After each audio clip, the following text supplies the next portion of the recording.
বাংলা।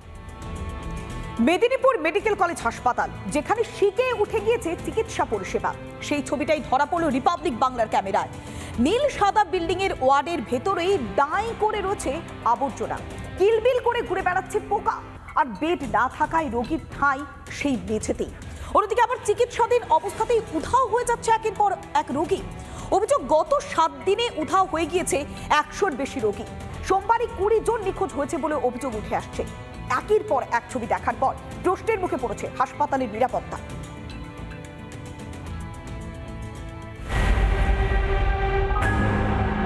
চিকিৎসাধীন অবস্থাতেই Medinipur medical college হাসপাতাল থেকে বাড়ছে রোগী উধাওয়ের সংখ্যা। দিনে 121 জন, সংখ্যাটা তো প্রচুর। সেটা অনেক আগে হয়েছিল অবশ্য, এইসবের জন্যই তো এটার একটা ব্যবস্থা নেওয়া হয়েছে। এমএসভিপি নিজেই এর ব্যবস্থা নিয়েছেন এবং এটার জন্য একটা বিশেষ কমিটিও করা হয়েছে। সেই কমিটি টোটাল ম্যাটারটা দেখছে কী কারণে এটা হচ্ছে আর কি। পরিষেবা আর এই নজরদারি, এই দুটো বিষয় রয়েছে পলমলবাবু? আমার তো তা মনে হয় না, আমার তো তা মনে হয় না।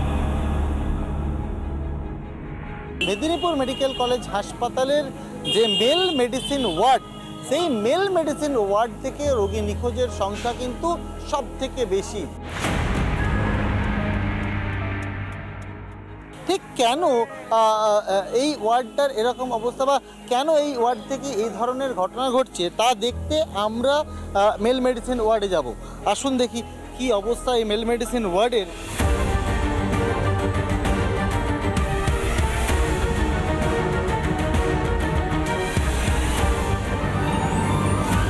আমরা দাঁড়িয়ে রয়েছি মেদিনীপুর মেডিকেল কলেজ হাসপাতালের মেল মেডিসিন ওয়ার্ডের সামনে। আমি যদি সামগ্রিক চিত্রটা দেখাই তাহলেই পরিষ্কার হয়ে যাবে গোটা বিষয়টা। ঠিক ওয়ার্ডের বাইরে দেখা যাচ্ছে এইভাবেই যারা রোগী তাদেরকে কিন্তু পড়ে থাকতে হচ্ছে মেঝেতে।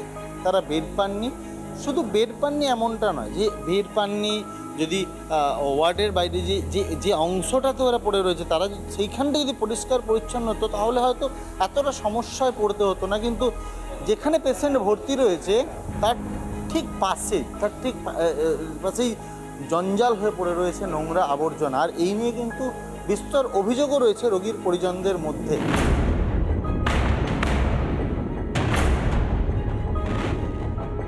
ঘন্টা হয়ে গেল, চ্যানেল ঠিক হলো না, স্যালাইন তো চেঞ্জ হয়নি না। বলেছেন নার্সদের? বলেছেন? বলেছি, ওরা অনেকবার বলা হয়েছে, কোনো কাজ হয়? আমাদের কাজে লাগে। কার কাজ বলছি? ডাক্তারদের কাজ। মানে একটা চ্যানেল ঠিক করাও ডাক্তারদের।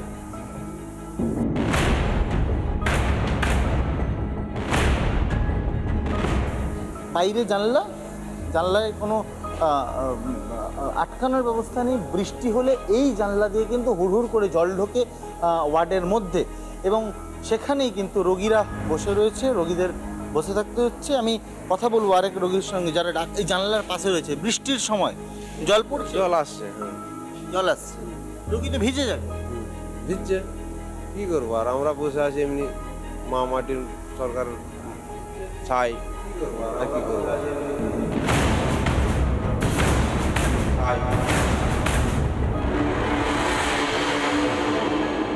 আর কবে ঘুম ভাঙবে হাসপাতাল কর্তৃপক্ষের, এটাই সব থেকে বড় প্রশ্ন। মেদিনীপুর থেকে ক্যামেরা পার্সন মৃন্ময়ের সঙ্গে সুদীপ্ত, রিপাবলিক বাংলা।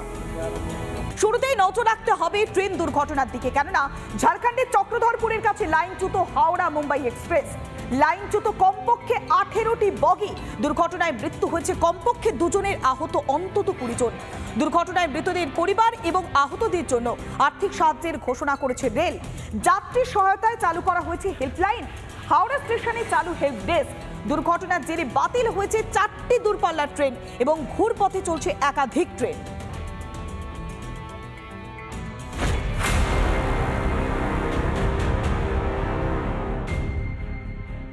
ফের একবার দুর্ঘটনার কবলে এক্সপ্রেস ট্রেন। মঙ্গলবার সকালে লাইনচ্যুত হাওড়া মুম্বাই CSMT এক্সপ্রেস। ঝাড়খণ্ডের চক্রধরপুর ডিভিশনের রাজখারসওয়ান ওয়েস্ট আউটার এবং বারাবাম্বুর মাঝে দুর্ঘটনাটি ঘটে। ঘটনার পরই যুদ্ধকালীন তৎপরতায় শুরু হয় উদ্ধার কাজ। और एक्सक्रेशियस अभी को दे दिया गया है। अभी स्पेशल ट्रेन हमारी सीकेपी में रेडी है जो कि मुंबई की तरफ चलेगी, सेम कंपोजिशन में चलेगी। यहाँ से पैसेंजर्स को सारा रिलीफ ट्रेन में भेज दिया गया है, वो सीकेपी चक्रधरपुर पहुँच गई है और वहाँ से स्पेशल ट्रेन में डिपार्ट होंगे। কিভাবে দুর্ঘটনা? মুম্বাই এক্সপ্রেসের লাইনেই একটি মালগাড়ি বেলাইন হয়। মালগাড়ির বগিগুলো সরানোর আগেই ওই লাইনে মুম্বাই এক্সপ্রেস চলে আসে। মুম্বাই এক্সপ্রেসের গতি বেশি থাকায় ট্রেন থামাতে পারেননি চালক। লাইনচ্যুত মালগাড়ির বগিগুলিতে ধাক্কা মারে মুম্বাই এক্সপ্রেস। দিশেহারা অবস্থায় হাওড়া মুম্বাই এক্সপ্রেসের যাত্রীদের পরিবারে। হাওড়ায় খোলা হয়েছে হেল্প ডেস্ক, সেখানে প্রিয়জনেদের খোঁজ নিতে ভিড়। বরুণ দাস মুম্বাই যাচ্ছিল, হ্যাঁ ওই ট্রেনে আছে। আমার সঙ্গে কোনো কথাই হয়নি, লাস্ট কোনো কথাই হয়নি। বাড়ি থেকে আমি বাড়িতে ফোন করলাম, বাড়ি থেকে আমি ট্রেনে টিকিটের ডিটেলসটা নিলাম। সিটকে বাইরে পড়ে গেছে, ট্রেনের বাইরে। তো সেই অবস্থায় তিনি কোনোভাবে প্রাণে বেঁচে উঠে আবার কম্পার্টমেন্টে ফিরে এসেছেন। তো তারপর শ্বশুরমশাই একটু আশ্বস্ত হন, এবার শ্বশুরমশাইয়ের মাথা ফেটে গেছে, কোমরে, পেটে, মাঝরে প্রচণ্ড ব্যথা পড়ে গেছিল, যেহেতু লেগেছে। তো তারপর ওখানকার কিছু লোক আর কি হেল্প জল ফল দিয়ে সাহায্য করেছে।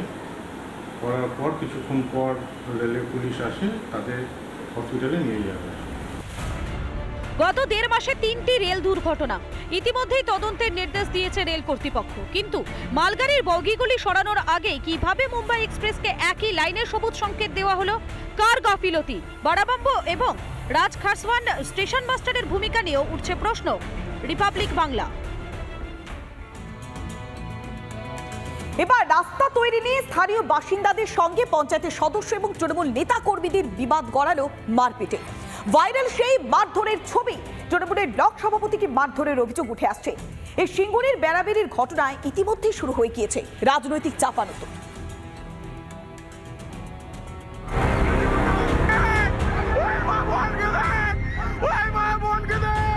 রাস্তা তৈরিকে কেন্দ্র করে দাদাগিরির অভিযোগ। একই পরিবারের 3 সদস্যকে নির্বিচারে চলল মারধর।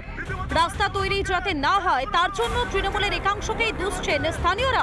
ঘটনা হয়েছিল রবিবারে, একটা থানা বাড়ি ঘেরাও হয়েছিল, থানা থেকে লোক এসে সামনে রবিবারে ডাক পড়ার কথা ছিল, ওনারা না শুনে সোমবারে জবরদস্তি ওই জায়গাটাতে আমার জায়গাটা দখল করে একটা রাস্তা, ঢালাই রাস্তা করেছে।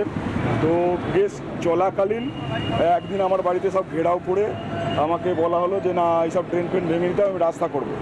এই গাজওয়াড়ি পঞ্চায়েত এসে গাজওয়াড়ি করবে 50-100টা লোক। অন্যদিকে রাস্তা তৈরির কাজে বাধা দেওয়ার অভিযোগ উঠছে ওই এলাকারই একটি পরিবারের বিরুদ্ধে। এমনকি সিঙ্গুরের তৃণমূল ব্লক সভাপতিকে মারধর করা হয়েছে বলে অভিযোগ।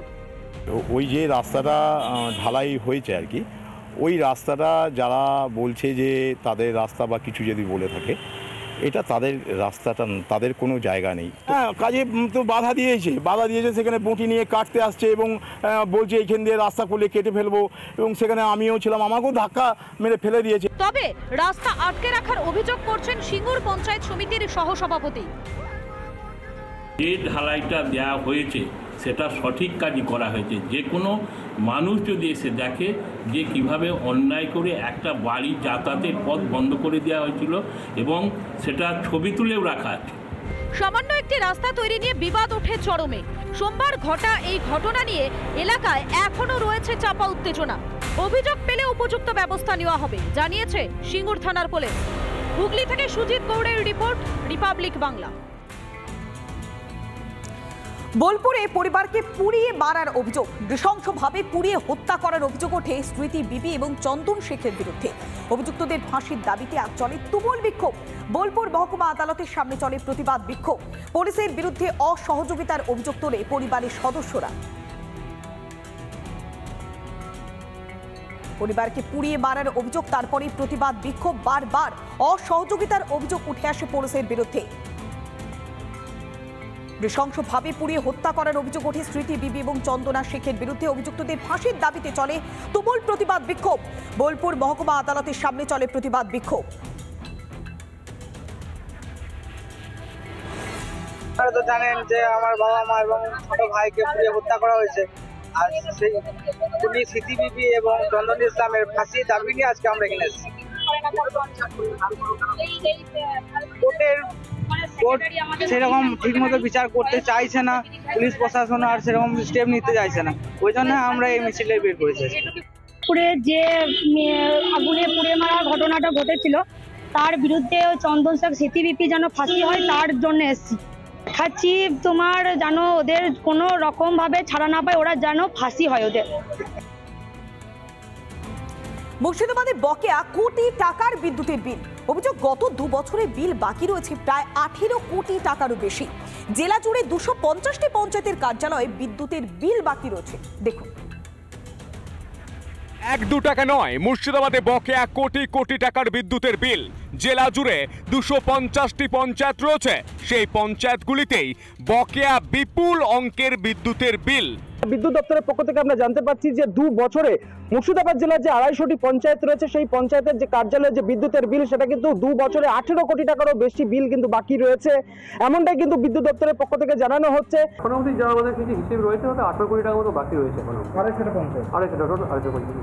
এটা অ্যাপ্রক্সিমেট মোটামুটি 2 বছরের টাকা আছে। আগে আমরা যেটা পেতাম না, কিন্তু এখন কিন্তু আমরা টাকাগুলো পাচ্ছি। এসএম যারা আছেন তারা ওখানে অফিসে যায়, অফিসে যাওয়ার পর আমাদের সাথে কথাবার্তা বললে ওনাদের যে অফিসে বিলগুলো আছে মোটামুটি ওনারা এখন পেমেন্ট করছে। বহরমপুরে যিনি পঞ্চায়েত সমিতির সভাপতি রয়েছে তার সঙ্গে আমরা কথা বলেছিলাম, তিনি যেটা জানাচ্ছেন যে এটাকে কোনোভাবেই মেনে নেওয়া হবে না, যে কোনো রেভিনিউ যদি বাকি থাকে সেটাকে যত দ্রুত সম্ভব পরিশোধ করতে হবে, এমনটাই কিন্তু একেবারে স্পষ্টত তিনি জানিয়ে দিয়েছেন। সরকারের রেভিনিউ পাবে তবেই তো সরকার উন্নয়ন খাতে টাকা ব্যয় করবে। সরকারের রেভিনিউ যদি না ওঠে তাহলে সরকার কীভাবে ব্যয় করবে? এটা আমরা সকলকে সজাগ করেছি, সবকিছু নির্দেশ দিয়েছি যেন সরকারের কোনো রেভিনিউ বাকি না থাকে। বেশ কিছুদিন থেকেই মুর্শিদাবাদ জেলায় বিদ্যুৎ বিভ্রাট সামনে এসেছে। বিদ্যুতের দাবিতে বিভিন্ন জায়গায় রাস্তা অবরোধ থেকে শুরু করে বিক্ষোভ সবটাই দেখেছে নবাবের জেলা। তারপরই সামনে এলো চোখ কপালে তোলা এই তথ্য। মুর্শিদাবাদ থেকে ইন্দ্রাশিস বাগচি, রিপাবলিক বাংলা।